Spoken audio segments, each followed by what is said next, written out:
ಮಂಡೆ ಎಲ್ಲ ಕೊಟ್ಟಾದ್ಮೇಲೆ ಮತ್ತೆ ಕಾರ ಹತ್ರ ಹೋಗ್ತಾನೆ. ನೆಕ್ಸ್ಟು ಅಲ್ಲಿ ಟೆಂಪಲ್ಗೆಲ್ಲ ಹೋದ್ಮೇಲೆ ವೀಡಿಯೋ ಮಾಡೋಕ್ಕಾಗಲ್ಲ, ಮೊಬೈಲೆಲ್ಲ ಒಂದು ಕೌಂಟ್ರಲ್ಲಿ ಇಟ್ಬಿಡ್ಬೇಕಾಗತ್ತೆ ಗೈಸ್. ನೆಕ್ಸ್ಟು ಸುಪಾದಾಮ್ ಕ್ಯೂ ಎಷ್ಟು ಗಂಟೆಗೆ ಓಪನ್ ಆಗುತ್ತೆ, ಒಂದು 11 o'clock ಓಪನ್ ಆಗುತ್ತೆ ಅಂತ ಕೇಳಿದ್ವಿ. ಸೊ ಅದಕ್ಕೆ ಬೇಗ ಹೇಗಿರುತ್ತೋ ಏನೋ ಫಸ್ಟ್ ಹೇಗೆ ರಿಜಿಸ್ಟರ್ ಮಾಡಿಸ್ಬೇಕಂತ ಬೇಗ ಅಲ್ಲಿಂದ ಹೋಟೆಲಿಂದ ಬೇಗ ಫ್ರೆಶ್ ಅಪ್ ಆಗಿ ಹೊರಟ್ಬಿಟ್ವಿ ಗೈಸ್. ಇದು ಫೈನಲಿ ದರ್ಶನ ಮಾಡ್ಕೊಂಡು ಬಂದಮೇಲೆ ಗೈಸ್ ಅಲ್ಲಿಂದ ಮತ್ತೆ ಹೊರಟಿದ್ದೀವಿ. ಆಲ್ಮೋಸ್ಟ್ ನಮಗೆ 3.5 hours ಆಯಿತು ದರ್ಶನ ಆಗೋದಕ್ಕೆ. ಆ ಕಾರು ತುಂಬ ದೂರದಲ್ಲಿ ಇದ್ದಿದ್ದರಿಂದ ಅಲ್ಲಿಂದ ಡ್ರಾಪ್ ತೊಗೊಂಡು ಬೇರೆ ಕಾರಲ್ಲಿ ನಮ್ಮ ಕಾರ್ ಹತ್ರ ಹೋಗೋಣ ಅಂತ ಹೊರಟಿದ್ದೀವಿ. ನೆಕ್ಸ್ಟು ಏನೇನಾಯಿತು ಕ್ಯೂ ಅಲ್ಲಿ ನಮಗೇನೇನು ಪ್ರೊಸೀಜರ್ ತೊಗೊಂಡ್ರು ಅಂತ ನಾನು ಹೇಳ್ತೀನಿ ನೋಡಿ. ಲಡ್ಡು ತೊಗೊಂಡಿದ್ದೀವಿ, ತಿರುಪತಿ ಲಡ್ಡು ಯಾರ್ಯಾರಿಗೆ ಇಷ್ಟ ಕಮೆಂಟ್ ಮಾಡಿ ಗೈಸ್. ನಾನು ನಿಮಗೆ ಏನಾಯಿತು ಅಂತ ಹೇಳಲಿಲ್ಲ ಅಲ್ವಾ. ಸುಪಾದಾಮ್ ಕ್ಯೂ ಅಲ್ಲಿ ಹೋಗೋಣ ಅಂತ ಹೊರಟ್ವಿ. ನಾವಿಬ್ಬರು ಹೋದ್ಮೇಲೆ ನಮ್ಮ ಅಜ್ಜಿನ ಬಿಡ್ತಾರ ಅಂತ ಕೇಳಕ್ಕೆ ಹೋದ್ವಿ. ಅವ್ರು ಹೇಳಿದ್ರು ಮೊದಲು ಬಿಡ್ತಾಯಿದ್ವಿ, ಈಗ ಬಿಡೋದಿಲ್ಲ, ಯಾವುದೇ ಕಾರಣಕ್ಕೂ ಎಂಟ್ರಿ ಇಲ್ಲ ಅಂತ ಹೇಳಿದ್ರು. ಆ್ಯಂಡ್ ಅದು ಕೇಳಿದ್ವಿ, ಹೋಗಲಿ ಪ್ಲೀಸ್ ಬಿಡಿ, ಏನೋ ಅವರೊಬ್ಬರೇ ಎಲ್ಲಿ ಹೋಗ್ತಾರೆ, ವಯಸ್ಸಾಗಿದೆ, ಜ್ಞಾನ ಬೇರೆ ಕರೆಕ್ಟಾಗಿಲ್ಲ ಅಂತಲೂ ಕೂಡ ರಿಕ್ವೆಸ್ಟ್ ಮಾಡ್ಕೊಂಡ್ವಿ. ಬಟ್ ಅವ್ರು ಹೇಳಿದ್ರು ಯಾವುದೇ ಕಾರಣಕ್ಕೂ ಬಿಡೋದಿಲ್ಲ, ಆಗಲ್ಲ.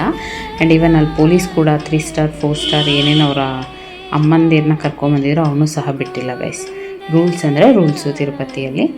ಆ್ಯಂಡ್ ಫೈನಲಿ ಏನು ಮಾಡಿದ್ವಿ, ಸೀನಿಯರ್ ಸಿಟಿಸನ್ ಕ್ಯೂಗೆ ಹಲೋ ಮಾಡ್ತೀರಾ ಅಂತ ಕೇಳಿದ್ವಿ. ಅವ್ರು ಹೇಳಿದ್ರು ಇಲ್ಲ, ಅದಕ್ಕೆ ಪ್ರೀ ಬುಕ್ಕಿಂಗ್ ಆಗಲೇಬೇಕು, ಬರೀ ಸುಪಾದಾಮ್ ಕ್ಯೂ ಮಾತ್ರ ನೀವು ಪ್ರೀ ಬುಕ್ಕಿಂಗ್ ಮಾಡ್ಕೊಳ್ಳದೆ ಬರ್ಬೋದು. ಒಂದು ಕೆಲಸ ಮಾಡಿ, ನೀವು ಫ್ರೀ ಎಂಟ್ರಿ ಕ್ಯೂ ಇದೆಯಲ್ಲ ಅದರಲ್ಲಿ ಹೊರಟೋಗಿ, ಅದರಲ್ಲಿ ತುಂಬ ಜನ ಎಲ್ಲ ಬೇಗ ದರ್ಶನ ಆಗುತ್ತೆ ಅಂತ ಕಳಿಸಿದ್ರು. ಅಲ್ಲಿಂದ ನಾವು ಫ್ರೀ ಎಂಟ್ರಿಗೆ ದರ್ಶನಕ್ಕೆ ಅಂತ ಅಲ್ಲಿಗೆ ಹೋದ್ವಿ. ಅಲ್ಲಿಗೆ ಹೋದ್ಮೇಲೆ ಆಲ್ಮೋಸ್ಟು ಅಲ್ಲಿಂದ ಬಿಟ್ಟ ಮೇಲೆ ಮಜ್ಜಿಗೆ ಕೊಡ್ತಿದ್ರು ಆನ್ ದ ವೇ. ಆ್ಯಂಡ್ ನೀರು ತುಂಬ ಎಲ್ಲ ಚೆನ್ನಾಗಿ ಸಪ್ಲೈ ಇತ್ತು ಗೈಸ್. ಅಲ್ಲಿಂದ ಆಲ್ಮೋಸ್ಟ್ ನಮಗೆ 2 ಚೆಕ್ ಪಾಯಿಂಟ್ ಬರುತ್ತೆ, ಅಲ್ಲೂ ಕೂಡ ಲಗೇಜ್ ಏನೇನು ಒಳಗಡೆ ಹೋಗ್ತಾ ಎತ್ಕೊಂಡು ಹೋಗ್ತೀವಿ ಅದನ್ನು ಪೂರ ಚೆಕ್ ಮಾಡ್ತಾರೆ. ಆ್ಯಂಡ್ ಅಲ್ಲೇ ಹೋಗ್ತಾ ಅಲ್ಲಿ ಕೌಂಟರಲ್ಲಿ ನಮ್ಮ ಮೊಬೈಲ್ನ ಇಟ್ಬಿಟ್ಟು ಹೊರಟೋಗ್ಬೇಕು, ಯಾವುದೇ ಕಾರಣಕ್ಕೂ ಮೊಬೈಲ್ ಅಲೋ ಮಾಡಲ್ಲ ಗೈಸ್. ಅದಾದಮೇಲೆ ನೆಕ್ಸ್ಟು ಒಂದು ಕಡೆ ನಮ್ಮನ್ನ ಕೂಡ ಹಾಕಿದರು, ಅಂದರೆ ಒಂದು ರೂಮಲ್ಲಿ ಹಾಕ್ತಾರಲ್ವ ಆ ಥರ ಹಾಕಿದರು. ಆಲ್ಮೋಸ್ಟ್ ಅಲ್ಲಿ ಒಂದು 3/4 hour ಇದ್ವಿ. ತಿನ್ನೋದಕ್ಕೆ ಉಪ್ಪಿಟ್ಟು ಪ್ರಸಾದ ಎಲ್ಲ ಕೊಟ್ಟಿದ್ದರು. ಆ್ಯಂಡ್ ಆಲ್ಮೋಸ್ಟ್ ನಮಗೆ ನಮ್ಮ ಪುಣ್ಯ ಅಂತ ಹೇಳ್ಬೋದು 3-3.5 hourಗೆ ಕರೆಕ್ಟಾಗಿ ಬೇಗ ದರ್ಶನ ಆಗೋಯ್ತು ಗೈಸ್. ಇನ್ನೊಂದೇನೆಂದರೆ ಈಗ ನಮಗೆ ಬೆನಿಫಿಟ್ ಆಗ್ತಾ ಇರೋದು ಕಾಮನ್ ಪರ್ಸನ್ಸ್ಗೆ ಬೇಗ ದರ್ಶನ ಆಗೋದಕ್ಕೆ ಏನು ಕಾರಣ ಅಂದರೆ VIP-ಗಳಿಗೆ ಈಗ ಅಲೋ ಇಲ್ಲ. ಆನ್ ದ ಸ್ಪಾಟ್ ಬರೋ VIP-ಗೆ ಮಾತ್ರ ಬಿಡ್ತಾರೆ ಅಷ್ಟೇ. VIP-ಗಳಿಗೆ ಅಲೋ ಇದ್ದರೆ ನಮಗೆ ಕಾಮನ್ ಪರ್ಸನ್ಸ್ಗೆ ದರ್ಶನ ಮಾಡೋದು ಸ್ವಲ್ಪ ಲೇಟ್ ಆಗುತ್ತೆ. May 1 July 15 VIP-ಗಳಿಗೆ ಅಲೋ ಇಲ್ಲ, ಆದ್ದರಿಂದ ಕಾಮನ್ ಪರ್ಸನ್ಸ್ಗೆ ಬೇಗ ದರ್ಶನ ಆಗ್ತಿದೆ. ಆ್ಯಂಡ್ ನಮ್ಮ ಪುಣ್ಯ ಅಂತ ಹೇಳ್ಬೋದು 3-3.5 hour ಒಳಗಡೆ ನಮಗೆ ದರ್ಶನ ಆಗೋಯ್ತು ಬೇಗ. ನನಗಂತೂ ಖುಷಿ ಆಗೋಯ್ತು.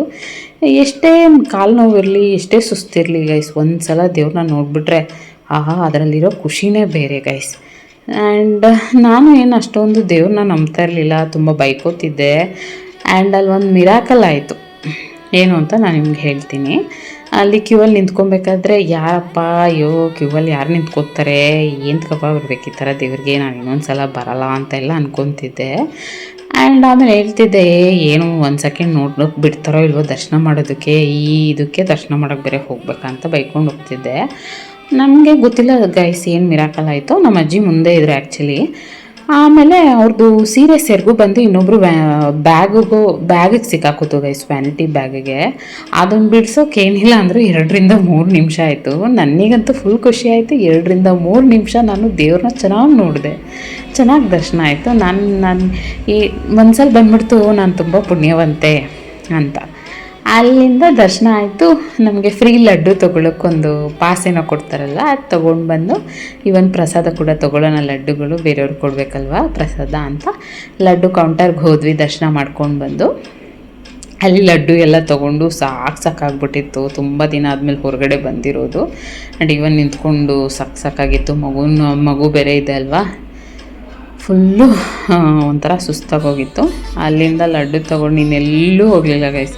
ಸೊ ಅಲ್ಲಿಂದ ಬಂದು ಕಾರಲ್ಲಿ ಕುತ್ಕೊಂಡ್ವಿ, ಲಗೇಜ್ ಎಲ್ಲ ತೊಗೊಂಡು ನೆಕ್ಸ್ಟು ಬೆಟ್ಟ ಇಳ್ಕೊಂಡು ಕೆಳಗಡೆ ತಿರುಪತಿಗೆ ಹೋಗ್ತಾಯಿದ್ದೀವಿ.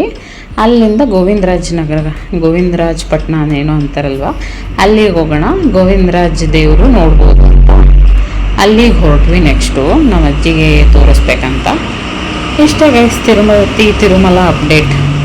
ಏನು ಗೊತ್ತಾ, ಆ್ಯಂಡ್ ಈವನ್ ಹೋಟೆಲ್ ಬಗ್ಗೆ ಹೇಳಿಲ್ಲ. ಹೋಟೆಲ್ ಯಾವುದೇ ಕಾರಣಕ್ಕೂ ನಿಮಗೆ ಪ್ರೀ ಬುಕ್ಕಿಂಗ್ ಇಲ್ಲದೆ ಸಿಗೋದೇ ಇಲ್ಲ. ನೀವು ಯಾವುದೇ ಕಾರಣಕ್ಕೂ ಪ್ರೀ ಬುಕ್ಕಿಂಗ್ ಇಲ್ಲದೆ ಹೋಟೆಲ್ಲು ರೂಮು ಸಿಗುತ್ತೆ ಅಂತ ಬರೋಕ್ಕೆ ಹೋಗಬೇಡಿ. ಆ್ಯಂಡ್ ಈವನ್ ಡೈರೆಕ್ಟ್ ಬಂದ್ರೂ ನೀವು ಬೆಳಗ್ಗೆ 4 o'clock ಒಳಗಡೆ ಬಂದು ಅಲ್ಲಿ PRO ಹತ್ರ ಕಾಂಟ್ಯಾಕ್ಟ್ ಮಾಡಿ ನೀವು ರೂಮ್ನ ತೊಗೋಬೇಕಾಗತ್ತೆ. ಅದು ಪ್ರೀ ಬುಕ್ಕಿಂಗ್ ಇಲ್ಲ ಅಂದರೆ ಮಾತ್ರ ನಿಮಗೆ ಕೊಡ್ತಾರೆ, ಇಲ್ಲ ಅಂದರೆ ಕೊಡೋದಿಲ್ಲ. ಯಾವುದೇ ಕಾರಣಕ್ಕೂ ಹಾಗೆ ಬರಬೇಡಿ. ನಾನು ಅಫ್ಕೋರ್ಸ್ ನಾನು ಮಲ್ಕೊತೀನಿ, ಕೆಳಗಡೆ ಹಾಸ್ಕೊಂಡು ಟಾರ್ಪಲ್ ಹಾಸ್ಕೊಂಡು ನಾನು ಮಲ್ಕೊತೀನಿ, ಆರಾಮಾಗಿ ಇಲ್ಲೇ ಮಲ್ಕೋತೀನಿ ಅಂತ ಬರೋರು ಬರ್ಬೋದು. ಬಟ್ ನನಗೆ ರೂಮೇ ಬೇಕು ಎಲ್ಲದಕ್ಕೂ ಅಂತ ಅನ್ನೋರು ಬರೋಕ್ಕೆ ಹೋಗಬೇಡಿ. ಫಸ್ಟು ಪ್ರೀ ಬುಕ್ಕಿಂಗ್ ಮಾಡಿಕೊಂಡು ಹೋಟೆಲ್ ರೂಮ್ಸ್ನೆಲ್ಲ ಬನ್ನಿ. ಸೊ ಫೈನಲಿ ಬೆಟ್ಟದಿಂದ ಇಳಿದು ಕಾಣ್ತಾ ಇದೆಯಲ್ಲ ಆರ್ಚು, ತಿರುಪತಿ ಎಂಟ್ರೆನ್ಸ್ ಅದು. ಬೆಟ್ಟ ಎಲ್ಲ ಇಳಿದು ಮತ್ತೆ ಹೋಗ್ತಾಯಿದ್ದೀವಿ ಊರಿಗೆ. Thank you and bye. So ಇದಾಗಿತ್ತು ತಿರುಮಲ ವ್ಲಾಗ್ಸ್. ನನ್ನ ಚಾನಲ್ನ ಲೈಕ್ ಮಾಡಿ, ಶೇರ್ ಮಾಡಿ ಹಾಗೂ ಸಬ್ಸ್ಕ್ರೈಬ್ ಮಾಡಿ ಗಾಯ್ಸ್. Thank you.